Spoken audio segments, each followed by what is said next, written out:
Hi guys, it's Frankie from Frankie Tech.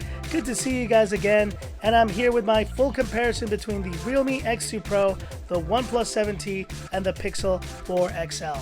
Now, I've done my full camera comparison on these phones. Go check it out if you haven't. But this is going to be focused on the laundry list: design, display, performance, quick audio test, and then we'll wrap up with some PUBG Mobile here and really answer this question: are you getting almost a similar level of quality and experience from these phones that are quite a bit cheaper than this Pixel 4 XL? I think a lot of you guys may know the answer to that already, but I think there are nuanced kind of discussions here that we can have, because at these price points of respectively $499 and $599 for the OnePlus 7T, and then $899 for the Pixel 4 XL, you really have a disparity in pricing.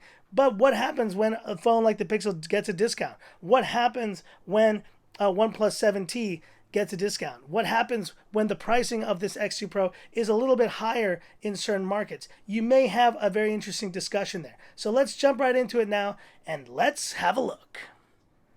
Design: 199 grams, 190, 193. 8.7 millimeters, 8.1, 8.2 millimeters. In terms of dimensions, these phones are very similar, but that's about as similar as they get. Looking at the sides of these phones, you can tell they are built completely different. You have nice little accents on each one. The golden Realme color here, power button on the X2 Pro, and you have this nice texture on the alert slider of the OnePlus 7T, and then this nice color pop accent color on the Pixel 4 XL. Now, in terms of finish, I will give it here to the OnePlus 7T. This glossy edge feels the most premium to me, while the Pixel 4 XL is going to be an acquired taste. You may like it, you may hate it. It feels like plastic. It feels like it's been painted over. It doesn't have that cold feeling. So in that case, I don't like it as much because of the feel, but it has grown on me just in terms of that stark look between this orange back and this kind of black border. Now, I don't mind the X2 Pro's look. It's got that matte metal finish, and it's fine. It just does the job, but I guess just doesn't feel as premium as the 7T. Looking at the tops, we just have some clear antenna bands. These have been painted over on the 4 XL, whereas the other two are completely visible. Some SIM trays and volume rockers.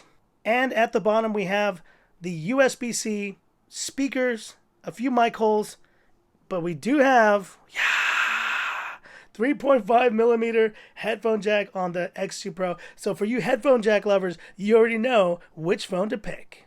The backs of these phones could not be any more different, where we have a glossy back, matte, and this orange back that is so striking. We have a straight line camera array versus a circular versus a square. So these are very much cut from a different cloth. But if I had to pick one in terms of just the back of the phone, I'm going to go with the OnePlus 7T. This matte back just feels so nice in the hand. It's got this satiny feel. And while it does pick up more fingerprints than, let's say, some of the other, the OnePlus 7 Pro from the past, it just looks sleek and beautiful. And I do think matte is the future of phones in 2020.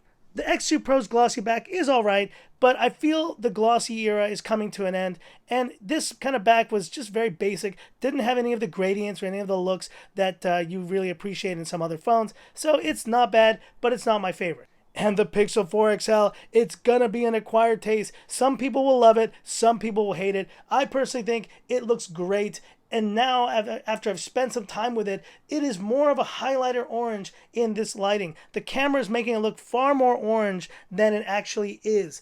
If you see this thing in person, it looks a lot better, but I can understand from the photos that you guys would think it looks atrocious. And now talking about the fronts of the phones and segueing into display, we have a 6.5 inch, 6.55 and 6.3 inch displays here on these phones. All phones are AMOLED.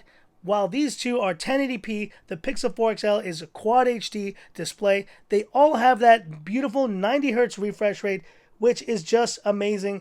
And now I think it's going to become the norm for phones, or even higher refresh rates, because let's say the OnePlus 8 is rumored to have that 120 hertz refresh rate, but for now I'm very happy having this on these phones. And what I've done on the Pixel 4 XL is forced 4K all the time, and so now it doesn't switch to 60 and it looks far better, and the battery life is not really plagued by issues because of it. So I gotta say though, if I had to pick one of these phones for display, which would it be?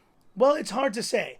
What you're going to win on with these two is going to be brightness. These phones get far brighter and they just look really good. The colors pop, and I do have the most, I guess, the highest contrast setting on the OnePlus 7T right now. But where the Pixel wins is in sharpness. This is the only phone of the bunch that has this gorgeous Quad HD display. It is a highly rated display from DisplayMate as A+. I don't know that it's that good in terms of brightness though, and you can tell here it peaks at around a 430 nits of brightness, so that's fairly low compared to these other two. That is one sacrifice you'll have to make, but for you Pixel peepers, you will see absolutely no subpixels. You will not see anything on this phone. It is sharp as a tack, and it is beautiful. But let's talk about the elephant in the room, that forehead. The forehead on the Pixel 4 XL may be just a design and display deal breaker for a lot of you. There's a lot of great tech up here in this forehead, and to show you guys again, the face unlock is really incredibly fast. Faster than the one on the 11 Pro Max, but that may still not be enough to justify having this giant forehead on your phone. So if you really want to have the most modern, nicest looking display, you're going to want to go with one of these two, the X2 Pro or the 7T. But if you do really want the sharpest display, you're going to want to pick up the Pixel 4 XL. And in terms of design, I give the award to the OnePlus 7T. To me, it just represents the nicest and most premium feeling design of the bunch. It doesn't sacrifice quality and just feel in hand, and it's got that glossy edge that just makes it feel a lot more premium when you hold it in your hand as well. The soft edges here also help with that feel. So I would say overall, the OnePlus 7T definitely is the winner when it comes to design. But the X2 Pro isn't too bad. I'm just not a huge fan of glossy now, and I think they've cut a few more corners in terms of tolerances on this phone. And the Pixel 4 XL is going to be a love it or hate it phone. You're either going to love the design or you're going to just not stand it. I personally like it quite a bit, but I know it will not be for everyone. And now YouTube playback on all three phones. And this is where you clearly see this forehead really just getting in the way of a viewing experience, much larger, and just reminds me of phones from like 2017 here, with a still tiny bezel though on the bottom for the Pixel 4, but it's not any smaller than the one on the 7T or the X2 Pro. And these phones, they do have notches, which for you notch haters will be an issue, but they have cut them down, reduced the size of them by, I think, 25%. They are much more diminutive now, and you really don't notice it once you're immersed in content. I will also say the other benefit of the Pixel 4 XL here is the sharper display. But honestly, are you really going to be watching that much over 1080p on your phone? Likely not. So I think when it comes down to it, the more immersive viewing experience goes to both the Realme X2 Pro and the OnePlus 7T. If that is what you value the most, pick up one of these and you will just have to face a more compromised, less immersive viewing experience on the Pixel 4 XL. But one thing you won't have to compromise on is DRM info and security level here on these two phones, L1, L1, and on my China version of the X2 Pro, L3. Now, I know that the European version and eventually the global version, it will have L1. It better have L1. But these two phones right out of the box are ready to go, and you can even tell that they are on version 1.2. On this one is 1.1. So HD Netflix support right out of the box on the 4XL and the OnePlus 7T. Talking about performance, another advantage for the X2 Pro and the 7T, we have a Snapdragon 855 Plus on both these phones, whereas the Pixel 4 XL is running the regular 855. There's also an improvement in RAM over the 4 XL with 8 gigs on these units over a maximum of 6 GB on the 4 XL.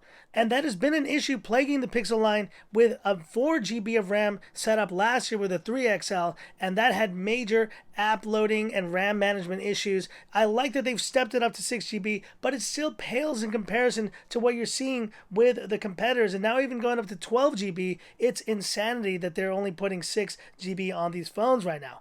The other area of importance here is storage. The base storage for the 4XL is 64. It goes up to 128, whereas the base kind of starting storage for these phones is 128. So it just feels that Pixel and Google, they're just missing the mark when it comes to the entry-level storage capacities. I know it's geared more towards regular consumers, but that doesn't mean that you need to shortchange. That same thing goes for Apple as well, but I do feel Apple manages the memory for their phones a lot differently because iOS is just a completely different beast. As you can see here, the Geekbench scores hitting the 10 and 11,000 ranges on these phones, whereas the Pixel 4 XLs is still below that. But now let's talk about the other area of focus that I think is software and UI, and this is one place where the 7T and the Pixel 4 XL I think are miles ahead of the Realme X2 Pro. Now I know there's a big camp of you out there who are becoming Realme lovers, and you guys are going to start defending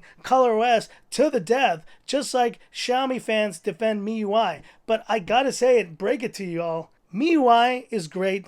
ColorOS is definitely getting a lot better, but they still can't match the fluidity and simplicity and experience of Oxygen OS or Google's Pixel stock Android, call it whatever you want, version of OS. I just find that the experience on these two phones are a step above the rest of the industry. I would say the Pixel 4 XL, or in this case the 7T, offers one of the most fluid experiences on any phone right now. In fact, I think it still has the Pixel 4 XL beat in terms of the speed and fluidity.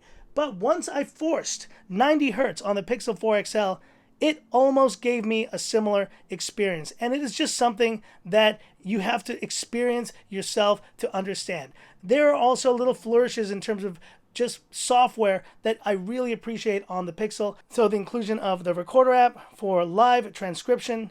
You have that squeeze feature so you can bring up Google Assistant, which is so useful. And you have a bunch of other great software features. You have the built-in, obviously Gcam originates from the Pixel line and is essentially its stock camera app, and has become the envy essentially of every single user of Android who always thinks that the Gcam port of compatible version to their phone will make for better pictures in whichever device they use. So there are reasons why a lot of the features that you guys value eventually come over from the Pixel to the rest of Android, and yet I still think though Oxygen OS may have the edge in terms of speed and fluidity. Oxygen OS is just an incredible OS, and it may be surpassing Pixel in terms of those areas.